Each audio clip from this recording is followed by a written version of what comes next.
mean, although it feels like there could be a lot of pressure, there has been not a lot of pressure because we're up there doing it because we enjoy it. We're actually just there to play the music to people that want to come and listen to it.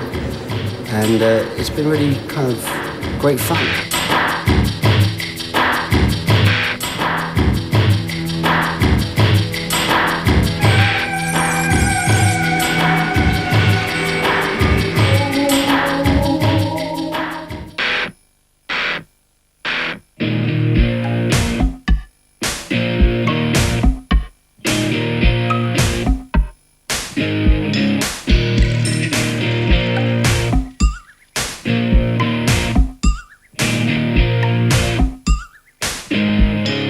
When you do a stadium tour, it takes on a certain size, and even when we did the last couple, the We Can't Dance and the Visible Touch tours, you had similar number of, it might not be quite as many, I don't know really, but it's this equivalent sort of amount of people, That thing that you see every night goes up and down every night.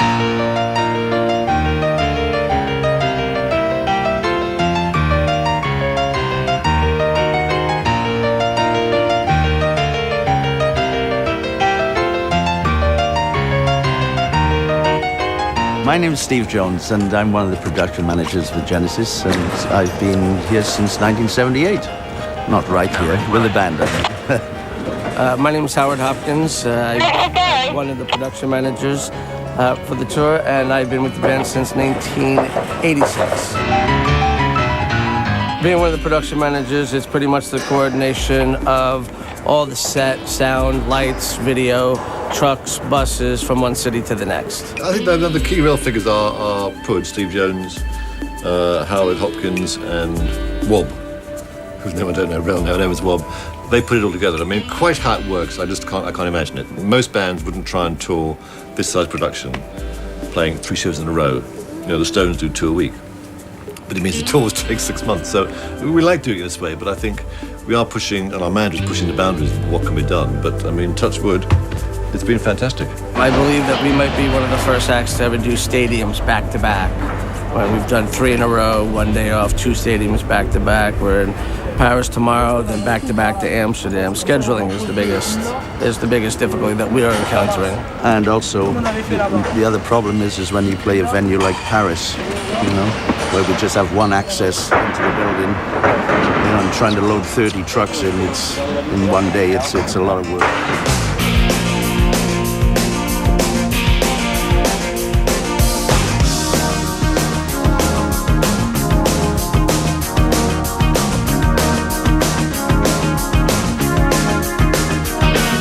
So it's all about video, really. We have the screen is like 64 meters wide and 30 meters high. And then we have the towers, the ribs as we call them, which they go up to like 28 meters.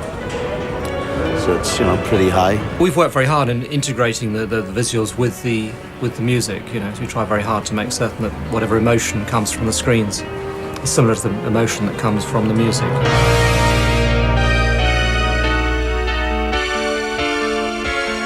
My name is Stuart Heaney. I am the video crew chief for the Genesis Turn It On Again tour. From this stage, as you can see, it is basically from one side of the stage to the other side is completely video.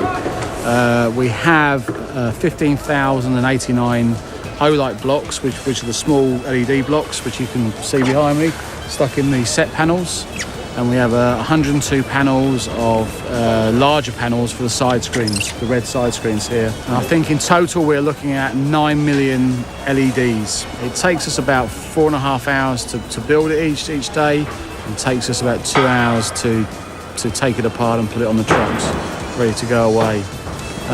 As you might be able to see with the screen, it has different resolutions in the screen, so that is added complications for us for the processing and the equipment needed to make it work.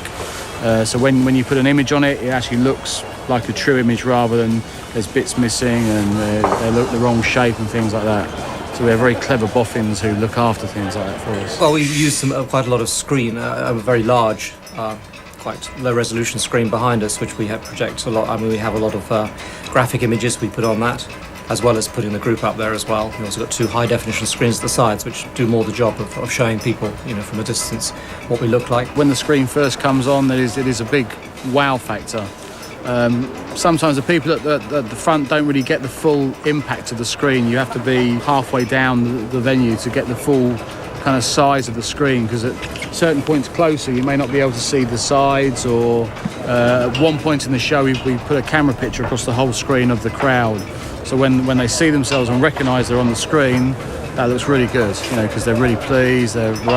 Some people are embarrassed, other people scream and shout, and it's just good to see their reactions, I think.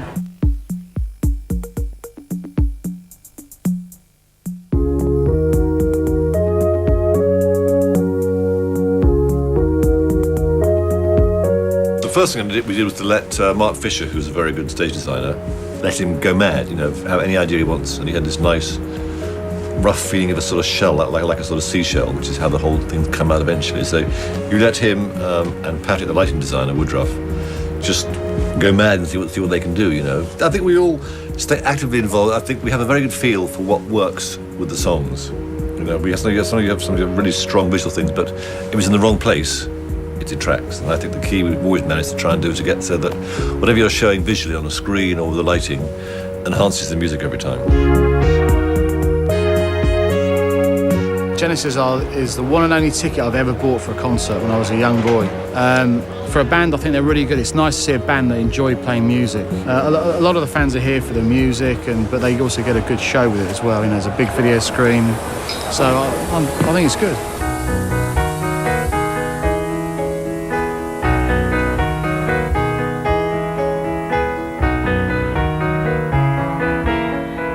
Je m'appelle Michel Collin, je suis français. Je suis ingénieur du son, en français on dit façade, en anglais front of house. Je suis l'ingénieur du son qui mixe le spectacle. À part la scène qui est déjà très particulière, nous on a dû s'adapter parce qu'on a une très grande ouverture de scène, donc les haut-parleurs sont très écartés, ce qui crée des difficultés de réglage et d'adaptation. Excuse me. All right, it's on right now. Sorry about that.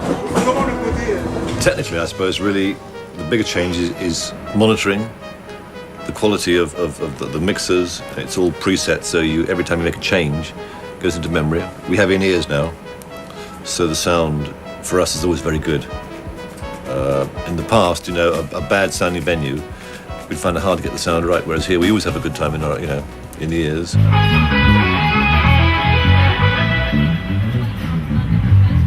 So many differences. Obviously, keyboards have evolved incredibly over the years. When I first started playing in the group, I was playing just one organ, and obviously now you have the, computer-controlled keyboards and everything that do everything, produce all the different sounds, which just means you can fine-tune the sounds to a much greater degree. You can interbalance to a much greater degree. You should be able to get a better sound now than you ever did in the old days, just because there's less left to chance. All the real technology, if you like, that stuff has changed since the last time we did a tour.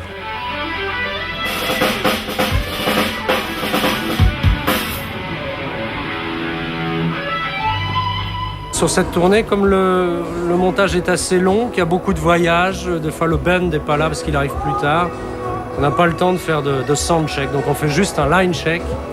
Et ensuite, quand le band arrive, derrière le rideau que vous voyez derrière, le public arrive.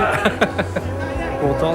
Derrière ce rideau, le band fait un line check, mais moi je règle avec le casque uniquement. C'est pas dans les haut-parleurs. Personne ne les entend. Eux ils jouent sur scène, mais le public les entend pas. Et ça c'est un autre line check avec les musiciens. Voilà. Et le sound check, c'est ça, c'est vraiment jouer vraiment la musique avec les haut-parleurs, avec tout, quand le public n'est pas là. Mais ça on le fait peut-être une fois par semaine de temps en temps. Michel's. It's good, it's very good actually doing this, because we used to dread having shows without sound checks, because you kind of felt like you were just diving off a cliff and you never know what was going to sound like. But someone like Michel is very, very good, and we've got into the habit now of doing more line checks than sound checks because doors opening so early.